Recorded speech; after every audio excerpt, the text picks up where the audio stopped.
অডিফিলে এই প্রথম আপনারা শুনছেন পিটার লিঞ্চের লেখা one up on wall street. Wall স্ট্রিটে যারা কোটি কোটি টাকা বিনিয়োগ করে তারা কি সত্যি সফল, নাকি আসল জিনিয়াস লুকিয়ে আছে আমাদের মতো সাধারণ মানুষের মধ্যেই? পিটার লিঞ্চ সেই মানুষ যিনি প্রমাণ করেছেন যে বাজারে সফল হওয়ার জন্য বড় বিনিয়োগকারী নয়, বড় চিন্তা লাগে।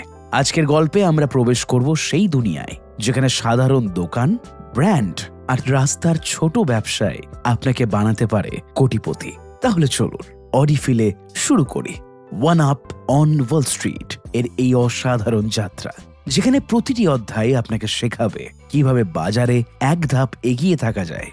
অধ্যায় 1, আপনার সুবিধা আপনার চারপাশেই লুকিয়ে আছে।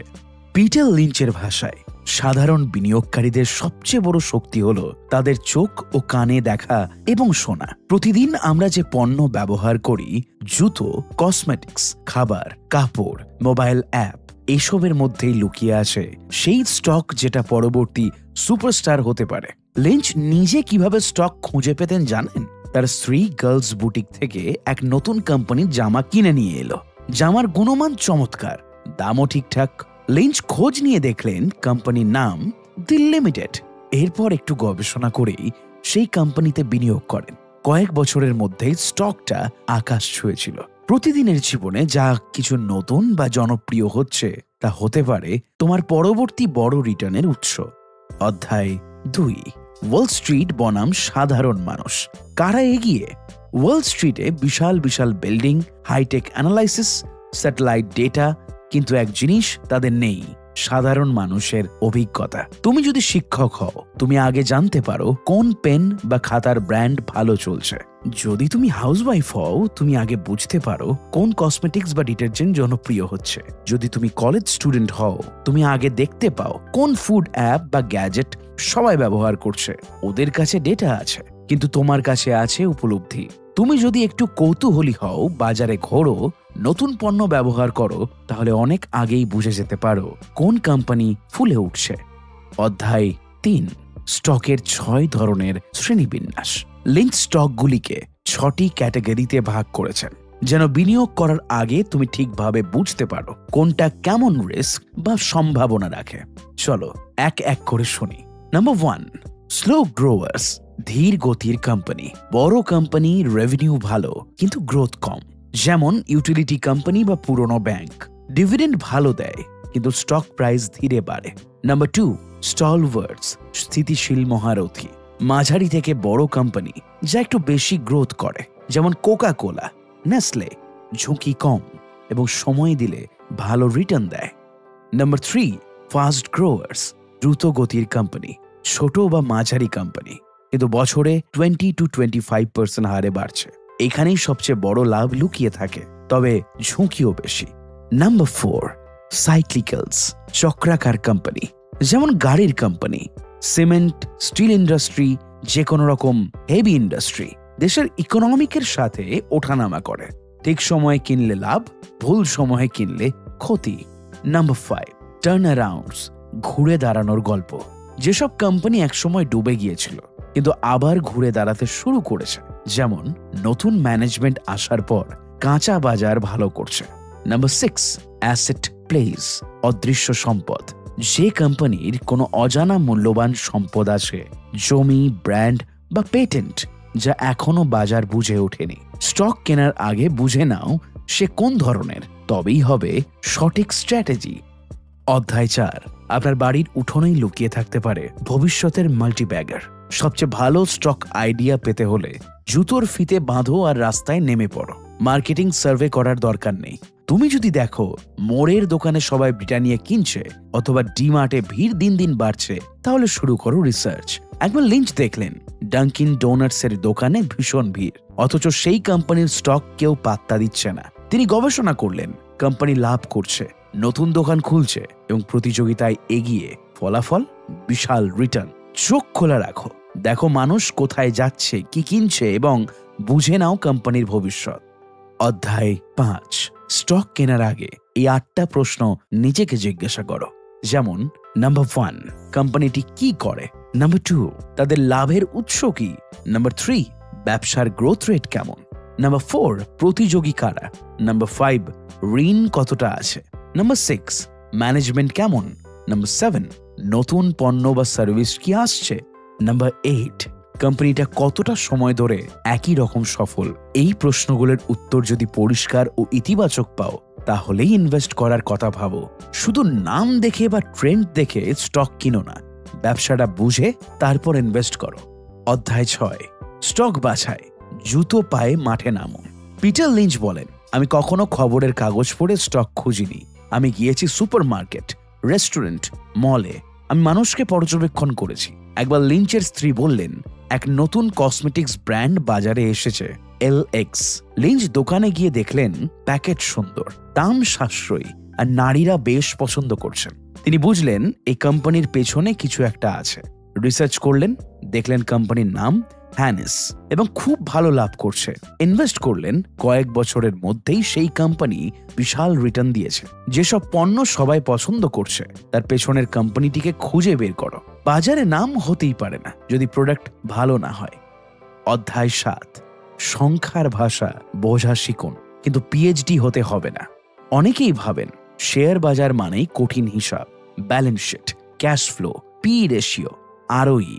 শুনেই ভয় লাগে, তাই না? কিন্তু লিঞ্চ বলেন, তোমাকে অ্যাকাউন্টেন্ট হতে হবে না, কিন্তু কিছু বেসিক জিনিস বুঝতে হবে। তাহলে লিঞ্চের মতে সবচেয়ে গুরুত্বপূর্ণ সংখ্যা কোনগুলো? Number 1, PE ratio, price two earning ratio. কম PE মানে স্টক সস্তা, কিন্তু শুধু কম PE মানেই কিনতে হবে না। কোম্পানি যদি গ্রো না করে তাহলে কম PEও মূল্যহীন। Number 2, earnings growth. 5 বছর ধরে কোম্পানির আয় 15 থেকে 20% হারে বাড়ছে কিনা দেখো, শুধু 1 বছর নয়, ধারাবাহিকতা গুরুত্বপূর্ণ। Number 3, debt to equity ratio.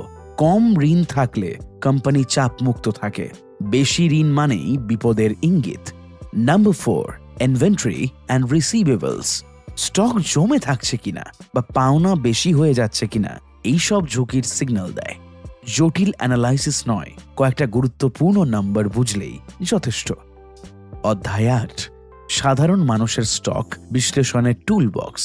Lynch সাধারণ বিনিয়োগকারীদের জন্য একটি সহজ স্টক অ্যানালাইসিসের মডেল দিয়েছেন। তিনি বলেন, প্রতিটি স্টকের জন্য তৈরি করো একটা ছোট রিপোর্ট, স্টোরি কার্ড। একটা কার্ড বা ডায়েরিতে লিখে রাখো কোম্পানির নাম, তারা কি করে, কেন এটা অন্যদের থেকে আলাদা, আগামী 5 বছরে কি করতে পারে, ঝুঁকি কোথায়। উদাহরণ, company page industries, product jockey innerwear. কারণ আরবান এলাকায় সব জায়গায় জকির ডিমান্ড। ভবিষ্যৎ, নতুন আউটলেট, অনলাইন সেল বাড়ছে। ঝুঁকি, বেশি দামে বিক্রি, প্রতিযোগিতা বাড়লে চাপ আসতে পারে। স্টক বেছে নেওয়ার আগে নিজের মাথায় গল্পটা পরিষ্কার করে নাও। এই গল্পই ভবিষ্যতের গাইড হয়ে দাঁড়াবে তোমার জন্য। অধ্যায় 9, স্ট্রং ফাউন্ডেশন। ভালো কোম্পানির লক্ষণ কি? একটা ভালো কোম্পানিকে চেনার কিছু নির্দিষ্ট লক্ষণ আছে। নাম্বার 1, সাধারণ ব্যবসা।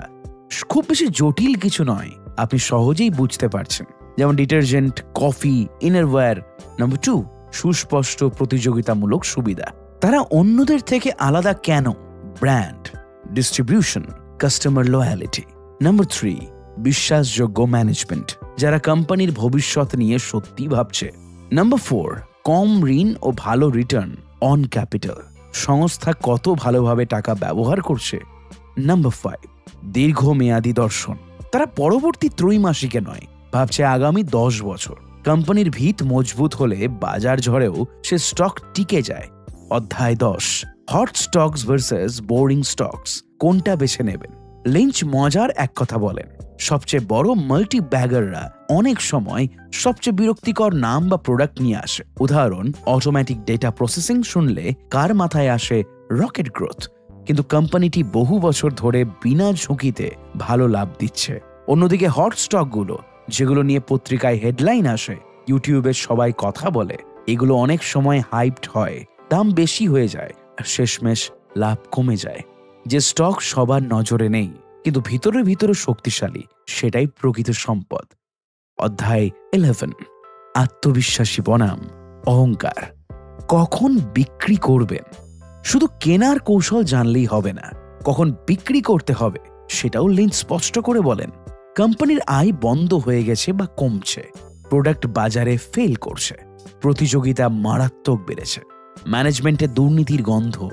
লিঞ্চ বলেন, আমি একটি কোম্পানি বিক্রি করি না যতক্ষণ না গল্প বদলে যায়। অর্থাৎ তুমি যে স্টোরি কার্ড বানিয়েছিলে সেটা যদি আর বাস্তবে মিল না খায় তখনই বিক্রি করার সময়। লাভ হলে বেচো না, গল্প বদলালে বেচো। অধ্যায় 12, লিঞ্চের সেরা স্টক, 10x, 20x, এমনকি 30x রিটার্ন। পিটার লিঞ্চ বলেন, তিনি বেশ কিছু স্টকে 10 গুণ, 20 গুণ, এমনকি 50 গুণ লাভ পেয়েছেন। এর মধ্যে কয়েকটি উল্লেখযোগ্য উদাহরণ। Number 1, Taco Bell. একটা সময় ট্যাকো বেল ছিল খুব সাধারণ ফাস্টফুড চেন। কেউ ভাবেনি এত বড় হবে, কিন্তু লিঞ্চ দেখতে পেল ওদের কস্ট স্ট্রাকচার দুর্দান্ত, দ্রুত এক্সপ্যানশন করছিল। ইনভেস্ট করলেন, বছর কয়েকের মধ্যে স্টক 10x হয়ে যায়। নাম্বার 2, লা কুইন্টা মোটর ইনস, একটি মোটর চেন যারা টার্গেট করেছিলেন বিজনেস ট্রাভেলারদের। অন্যরা 5 স্টার হোটেলে মনোযোগ দিচ্ছে, ওরা বাজেট ট্রাভেল সেগমেন্টে দুর্দান্ত অফার নিয়ে আসছিল। লিঞ্চ ইনভেস্ট করলেন শুরুর দিকে। স্টক প্রায় 15x রিটার্ন দেয়। এমন কোম্পানি খোঁজো যারা অপ্রচলিত খাতে কাজ করছে কিন্তু ভোক্তার সমস্যা সমাধানে সেরা। অধ্যায় 13, ভুল থেকে শেখো। লিঞ্চ যেসব স্টকে ভুল করেছিলেন, সফলতার মতো লিঞ্চ তার ভুলগুলো নিয়েও খোলাখুলি আলোচনা করেন। Number 1, shears. একসময় আমেরিকার সবচেয়ে বড় ডিপার্টমেন্টাল স্টোর ছিল। লিঞ্চ ভাবলেন অনেক ভ্যালু আছে, কিনলেন, কিন্তু ম্যানেজমেন্ট দুর্বল, গ্রোথ থেমে গেল আর স্টক পড়ে গেল। Number 2, Penn Central railroad. লিঞ্চের প্রথম জীবনের বিনিয়োগ। স্টক ভালো মনে হলেও কোম্পানি দেউলিয়া হয়ে গেল। তিনি স্বীকার করেন কোম্পানির ব্যালেন্স শিট পড়ে বোঝা উচিত ছিল, এরা বিশাল ঋণের বোঝা বয়ে বেড়াচ্ছে। শুধু নাম বা খ্যাতির ওপর ভরসা করো না, ভিতরের আর্থিক স্বাস্থ্য, বিজনেস মডেল বুঝে নাও। অধ্যায় 14, যে মানুষকে বাজারে বোকা বলা হয় তার মধ্যেই লুকিয়ে থাকে সবচেয়ে বড় সুবিধা। স্মার্ট মানি। বড় বড় প্রতিষ্ঠানিক বিনিয়োগকারী যেমন mutual fund, hedge fund, bank, investment house ইত্যাদি, এরা বিশাল পরিমাণ টাকায় লেনদেন করে। বিশ্লেষক দল আছে, তথ্য আছে, প্রযুক্তি আছে। ডাম মানি। সাধারণ মানুষ যেমন তুমি, আমি বা যে কেউ যারা নিজেদের ব্যক্তিগত অভিজ্ঞতার ভিত্তিতে ধীরে ধীরে বিনিয়োগ করে। বাজারে তথাকথিত বিশেষজ্ঞরাই প্রায় বলে রিটেল ইনভেস্টররা বোকা, ওরা হেরে যাবে। কিন্তু পিটার লিঞ্চ উল্টোটা বলেন, তোমার ছোট হওয়ায় তোমার সবচেয়ে বড় শক্তি। 1990-এর দশকে অ্যাপেল ছিল প্রায় মৃত কোম্পানি। তখন স্টিভ জবস কোম্পানিতে ফিরেছেন, আইম্যাক এসেছে, কিন্তু বিনিয়োগকারীরা আগ্রহ দেখায়নি। বড় ফান্ডগুলো ভাবছিল অ্যাপেল শেষ, মাইক্রোসফট সব দখল করেছে। কিন্তু তখন অনেক সাধারণ মানুষ যারা অ্যাপেলের নতুন আইম্যাক বা আইপড ব্যবহার করছিল বুঝেছিল এই প্রোডাক্ট আলাদা, সহজ, সুন্দর। তারা ধীরে ধীরে শেয়ার কিনেছিল। ফলাফল, 2000 সালে অ্যাপেলের শেয়ারের দাম ছিল $1, স্প্লিট অ্যাডজাস্টেড। 2025 সালে সেটি $200 ছুঁয়েছে। এই লাভ ডাম্প মানি প্রথমে ধরেছিল। 1997 সালে অ্যামাজন ছিল একটা অনলাইন বই বিক্রির সাইট। স্মার্ট মানি বলেছিল people will never by things online. কিন্তু সাধারণ ক্রেতারা যারা তখন বই কিনতে শুরু করেছিল দেখেছিলেন সুবিধাটা, ঘরে বসে বই আসছে, সস্তা দাম, রিভিউ সুবিধা। পিটার লিঞ্চের নীতিতে বললে, if you notice something growing in your daily life you might be looking at a great stock. অ্যামাজনের শেয়ার 1997 সালের আইপিওতে ছিল প্রায় $18, এখন স্প্লিট অ্যাডজাস্টেড প্রায় $175 আর সর্বোচ্চ $185 প্লাস ছুঁয়েছে। যারা প্রথম থেকেই নিজের চোখের সুযোগ দেখেছিল তারাই ধনী হয়েছে। যখন ওয়াল স্ট্রিট বিশ্লেষণ লিখছিল তখন একজন সাধারণ মানুষ কফি খাচ্ছিল স্টারবাকসে, মুভি দেখছিল নেটফ্লিক্সে, বই কিনছিল অ্যামাজনে। সেই মানুষটাই আসলে বুঝেছিল ভবিষ্যৎ কেমন হবে। পিটার লিঞ্চ বলেছিলেন, ডাম্প মানি মানে বোকা নয়, ডাম্প মানি মানে স্বাধীন চিন্তা, আর স্বাধীন চিন্তায় বিনিয়োগের আসল শক্তি। অধ্যায় 15, দীর্ঘমেয়াদী বনাম স্বল্প মেয়াদী মনোভাব। শেয়ার বাজারে লাভ করতে হলে ধৈর্য ধরতে হবে। দ্য কি two making money in stocks is not to get scared out of them. তুমি যদি আজ কিনে আগামী সপ্তাহে 20% রিটার্নের আশা করো তাহলে শেয়ার বাজার তোমার জন্য নয়। লিঞ্চ সাধারণত 3 থেকে 5 বছর ধরে রাখতেন। তার মতে একটি কোম্পানির প্রকৃত সম্ভাবনা ফুটে উঠতে সময় লাগে। শর্ট টার্মের স্টক প্রাইস অনেক সময় ভুল কথা বলে। উদাহরণ, অ্যাপেল বা অ্যামাজন যারা বহু বছর ধরে রেখেছিল তারাই আজকে কোটিপতি হয়েছে। খাঁটি স্টক বেছে নাও, এবং তাদের বড় হতে সময় দাও, তবেই কম্পাউন্ডিং ম্যাজিক দেখাবে। অধ্যায় 16, অপেক্ষা করুন। প্রতিটি বড় লাভ আসে সময়ের সাথে। পিটার লিঞ্চ বলেন তার সব স্টকই লাভ দেয়নি, বরং বেশ কিছু শেয়ার লোকসান দিয়েছে। কিন্তু কয়েকটা ভালো স্টক যেগুলো 10x বা 20x হয়েছে, তারাই সমস্ত পোর্টফোলিওর লাভ বাড়িয়ে দিয়েছে। তিনি বলেন একটা ভালো স্টকই যথেষ্ট যদি তুমি সেটা চেনো এবং ধরে রাখো। ধরো তোমার 10টা স্টক আছে, 6টা মাঝারি লাভ দিয়েছে, 2টো ক্ষতি আর 2টো 15x হয়েছে। তাতেই পুরো পোর্টফোলিও দুর্দান্ত পারফর্ম করবে। তোমার 10টা ইনভেস্টমেন্টের মধ্যে 2টো যদি সুপারহিট হয়, তাহলে বাকি 8টার পারফরমেন্স তোমার বিপক্ষে গেলেও তুমি লাভে থাকবে। অধ্যায় 17, নিজের পোর্টফোলিও কিভাবে গড়ে তুলবেন। পিটার লিঞ্চ 100-র বেশি স্টকে একসাথে ইনভেস্ট করতেন, কিন্তু তিনি বলেন সাধারণ বিনিয়োগকারীদের 10 থেকে 20টি স্টকই যথেষ্ট, তবে কিছু নিয়ম মনে রাখতে হবে। নাম্বার 1, ডাইভার্সিফাই করো, কিন্তু খুব বেশি না। 10টা থেকে 15টা স্টক রাখো বিভিন্ন সেক্টরে। নাম্বার 2, সবার জন্য একই পরিমাণ টাকা নয়, যেটাতে বেশি বিশ্বাস সেখানেই বেশি ইনভেস্ট। নাম্বার 3, সময় নিয়ে রিভিউ করো, বছরে 2-3 বার পোর্টফোলিও দেখো, স্টোরি ঠিক আছে কিনা দেখো। নাম্বার 4, কম্পাউন্ডিং বুঝো, প্রতি বছর 20% করে বাড়লে 5 বছরে সেটা 2.5 গুণ হয়ে যায়। ধীরে নিয়মিত গুছিয়ে ইনভেস্ট করলে দীর্ঘমেয়াদে দুর্দান্ত ফল আসবে। অধ্যায় 18, পিটার লিঞ্চের 10টি শোনার মতো কথা, the golden rules. Peter Lynch সবসময় বলতেন সফল ইনভেস্টর হতে কোনো ম্যাজিক লাগে না, শুধু স্বাভাবিক বুদ্ধি, ধৈর্য আর কিছু নিয়ম মানা দরকার। তার সেরা 10টি নীতি হলো, নাম্বার 1, তুমি যা বোঝো না তাতে বিনিয়োগ করো না। নিজে না বুঝে কোনো স্টক কেনো না। ধরো কোনো জুতো কোম্পানি আছে যার দোকানে তুমি নিজেই যাওয়া আসা করো, দোকানদারকে চেনো, তাদের পণ্যের মান জানো, তাহলে তুমি বুঝতে পারবে এই কোম্পানির ব্যবসা কেমন চলছে। এমন কোম্পানিতে বিনিয়োগ করা বুদ্ধিমানের কাজ। কিন্তু কোনো জটিল সফটওয়্যার কোম্পানি যা তুমি বুঝোই না, সেটা থেকে দূরে থাকো। If you cannot explain what a company does to a 10-year-old in 2 minutes, avoid it. Number 2, স্টকের দাম ও কোম্পানির ভ্যালু এক নয়। মার্কেটে স্টক প্রাইস প্রতিদিন ওঠানামা করে, কিন্তু একটা কোম্পানির মূল্য দিনে দিনে একটু একটু করে গড়ে ওঠে। ধরো একটা দারুণ কোম্পানির খবর এলো না বলে স্টক 10% পড়ে গেল, এতে ভয় পাবে না। যদি কোম্পানির ভেতরে কিছু না বদলায়, স্টক আবার উঠবেই।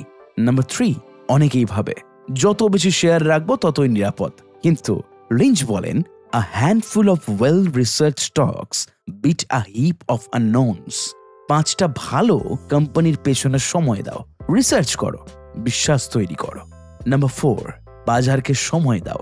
তুমি কোনোদিনও ঠিকভাবে বুঝবে না কখন বাজার উঠবে এবং কখন নামবে, তাই বাজারকে টাইম করার চেষ্টা করো না, বরং তোমার ইনভেস্টমেন্টকে সময় দাও। প্রতিদিন দাম দেখে ভয় খেও না, ভালো কোম্পানিতে 3 থেকে 5 বছর ধৈর্য ধরে রাখো। নাম্বার 5, ভয় এবং লোভ দুটোই ইনভেস্টরের শত্রু। বাজার যখন পড়ে মানুষ ভয় পায়, যখন ওঠে তখন লোভে পড়ে যায়। লিঞ্চ বলেন সফল ইনভেস্টররা এই দুটো আবেগ নিয়ন্ত্রণ করতে পারে। ভয় পেয়ে ভালো স্টক বিক্রি করে দিও না, আর লোভে পড়ে অজানা কোম্পানিতে ঢুকেও যেও না।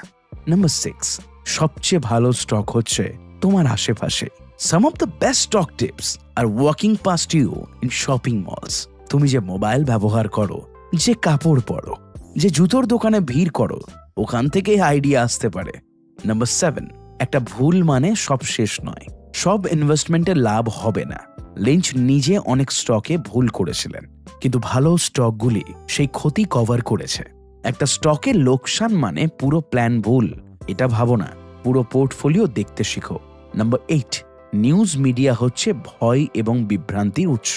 প্রতিদিন টিভিতে, ইউটিউবে, নিউজ পেপারে বিশ্লেষকরা ভয় দেখায় বা চমক দেয়। বাজার যদি পড়ে সবাই বলবে রিসেশন আসছে, আবার উঠলে বলবে বাবল তৈরি হচ্ছে। তুমি কানে তুলো না, নিজের জ্ঞান এবং রিসার্চে ভরসা রাখো। নাম্বার 9, বাজারের কারেকশন হবে, এটা স্বাভাবিক। লিঞ্চ বলেন শেয়ার বাজারে বছরে 10 to 20% কারেকশন হওয়া স্বাভাবিক। এতে ভয় পাওয়া মানে সাইকেল দেখেই পায়ে হোঁচট খাওয়া। বাজার পড়লে বলো এটা ডিসকাউন্ট সিজন, ভালো কোম্পানি সস্তায় কেনার সময়। নাম্বার 10, ধৈর্যই সফল ইনভেস্টরের শ্রেষ্ঠ গুণ। The person who turns 1 lakh into 10 lakh is not the smartest. They are the most patient. Investing মানে হোস্টেলে পড়ুয়া ছেলে নয়, ইনভেস্টিং মানে বাড়ির কর্তা। তোমার টাকা দিয়ে তাকে বড় হতে দাও। অধ্যায় 19, মিডিয়ার আওয়াজ বনাম বাস্তবতা। পিটার লিঞ্চ বলেন, মিডিয়া হচ্ছে এক প্রকার সার্কাস। একদিন বলবে শেয়ার বাজার তলানিতে, পরের দিন বলবে শেয়ার বাজার চাঁদের পথে। লিঞ্চ শিখিয়েছেন, তুমি যদি মিডিয়ার প্রতিটি শব্দ শুনে সিদ্ধান্ত নিতে যাও তাহলে কখনোই স্টকে টিকে থাকতে পারবে না। ভালো কোম্পানির ব্যালেন্স শিট দেখো, ম্যানেজমেন্টে বিশ্বাস রাখো, ব্যবসার ভবিষ্যৎ বোঝো, তাহলেই মিডিয়ার হাওয়ায় ভেসে যাওয়া লাগবে না। অধ্যায় 20, ইনভেস্টরদের জন্য সেরা অস্ত্র। Wall Street does not have monopoly on intelligence. সাধারণ মানুষ, যারা দোকানদার, শিক্ষক, চাকরিজীবী, তারাই সবচেয়ে বড় সুযোগ খুঁজে পান। তুমি যদি দেখো তোমার আশেপাশে সবাই ডিমার্টে কেনাকাটা করছে, মানে এটা জনপ্রিয় হচ্ছে, এরকম সাধারণ পর্যবেক্ষণ থেকে স্টক আইডিয়া আসতে পারে। অধ্যায় 21, বাজার যখন ভয় দেখায় তখনই সাহস দেখাও। লিঞ্চ বলেন, সবচেয়ে বড় লাভ আসে সেই সময় যখন সবাই ভয় পায়। 2008 সালের ভয়ঙ্কর আর্থিক সংকটে সবাই ভয় পেয়ে শেয়ার বিক্রি করছিল, কিন্তু যারা তখন অ্যাপল, অ্যামাজন বা নাইকির মতো শক্তিশালী কোম্পানির শেয়ার কিনেছিল, তারা পরের কয়েক বছরে 5 গুণ থেকে 50 গুণ রিটার্ন পেয়েছিল। যখন বড় ইনভেস্টররা আতঙ্কে পালাচ্ছিল, সাধারণ বিনিয়োগকারীরা সুযোগ চিনে নিয়েছিল। পিটার লিঞ্চ বলেছিলেন, যখন সবাই ভয় পায় তখনই আসল সুযোগ। ভালো কোম্পানিতে ভয় নয়, ধৈর্যই আসল বিনিয়োগের শক্তি। অধ্যায় 22, তুমি ওয়ারেন বাফেট হতে চাও না, নিজের ইনভেস্টিং স্টাইল তৈরি করো। ওয়ারেন বাফে, রাকেশ ঝুনঝুনওয়ালা, তাদের কপি করে লাভ নেই। তাদের মতো অধ্যাবসায়, ধৈর্য, মনোযোগ তোমারও দরকার, কিন্তু নিজস্ব কৌশলই তোমার সবচেয়ে বড় শক্তি। অধ্যায় 23, বড় অর্থ আসে বড় বুদ্ধি থেকে না, বরং বড় ধৈর্য থেকে। অনেকেই ভাবে ইনভেস্টিং মানে শুধু পিএইচডি লেভেলের জ্ঞান। Investing is not the study of finance, it's the study of human behaviour. মানে কি, তুমি যদি জানো কবে ভয় পেতে হয় আর কবে শান্ত থাকতে হয়, তাহলে তুমি অর্ধেক যুদ্ধে জয়ী। পিটার লিঞ্চের মতে সবচেয়ে সফল ইনভেস্টররা স্রোতের বিরুদ্ধে সাঁতার কাটতে জানে। অধ্যায় 24, রিটার্ন নয়, প্রক্রিয়ায় মন দাও। স্টকের রিটার্ন আসবে কিনা সেটা নিয়ন্ত্রণ করতে পারো না, কিন্তু তোমার প্রক্রিয়া, রিসার্চ এবং ধৈর্য তুমি নিয়ন্ত্রণ করতে পারো। তাই প্রতিবার সিদ্ধান্ত নেওয়ার আগে নিজেকে এই প্রশ্ন করো, আমি কি এই ব্যবসাটা বুঝি? আমার বিশ্বাস কি এই কোম্পানির ভবিষ্যৎ ভালো? আমি কি প্রয়োজন হলে 3 থেকে 5 বছর অপেক্ষা করতে পারবো? অধ্যায় 25, শেয়ার বাজার মানে জুয়া নয়, এটা ব্যবসা কেনা।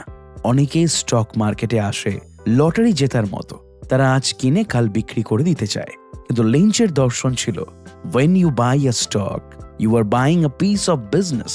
তুমি যদি এক বন্ধুর রেস্তোরাঁয় 1 লক্ষ টাকা বিনিয়োগ করো, তুমি কি পরের দিন সেটা বিক্রি করে দেবে? না, তুমি সময় দেবে, গ্রাহক আসছে কিনা দেখবে, রিভিউ পড়বে। ঠিক সেইভাবে স্টকও একটি ব্যবসার অংশ। এটা বুঝতে পারলে মনটা বদলে যাবে। অধ্যায় 26, সফলতার জন্য আইকিউ নয়, ইকিউ বেশি দরকার। শেয়ার বাজারের সাফল্য পাওয়ার জন্য 140 আইকিউ লাগবে না, বরং ইমোশনাল স্টেবিলিটি বেশি দরকার। তুমি যদি বাজারের ভয়াবহ কারেকশনেও ঠান্ডা মাথায় থাকতে পারো, তবেই তুমি সত্যিকারের ইনভেস্টর। এই মানসিক শক্তি তোমাকে করলেটেড জনস্রোত থেকে আলাদা করে দেয়। অধ্যায় 27, সবচেয়ে বড় ভুল, অন্যের কথা শুনে সিদ্ধান্ত নেওয়া। লিঞ্চ তার ক্যারিয়ারে হাজারো মানুষের ইনভেস্টমেন্ট ভুল দেখেছেন। এর মধ্যে সবচেয়ে বড় ভুল, buying a stock because someone told you to. যখন তুমি কারো কথা শুনে স্টক কেনো, তখন বাজার নামলে ভয় পেয়ে বিক্রি করো, কিন্তু যদি নিজের গবেষণায় কেনো তাহলে আত্মবিশ্বাস থাকে।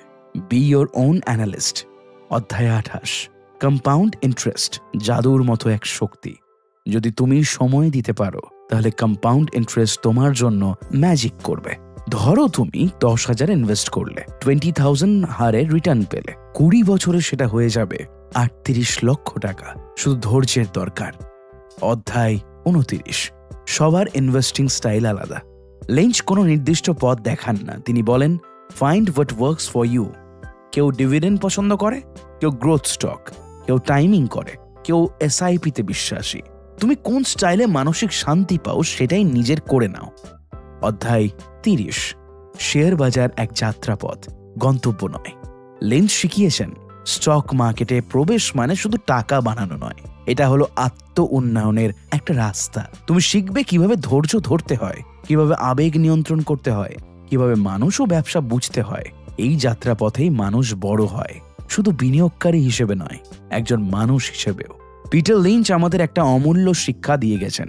শেয়ার বাজারে সাফল্য আসে যখন আপনি বোঝেন আপনি কি জানেন আর স্বীকার করেন কি জানেন না। তিনি দেখিয়েছেন বড় বড় ফান্ড ম্যানেজারদের হারানো সম্ভব যদি আপনি নিজের চোখ খোলা রাখেন, নিজের অভিজ্ঞতাকে বিশ্বাস করেন আর বিনিয়োগে ধৈর্য ধরে এগিয়ে যান। তাই মনে রাখবেন, বাজার আপনার শত্রু নয়, ওই বাজারের মধ্যেই লুকিয়ে আছে আপনার পরবর্তী সোনার সুযোগ। এইভাবেই শেষ হলো ওয়ান আপ অন ওয়াল স্ট্রিটের এই যাত্রা।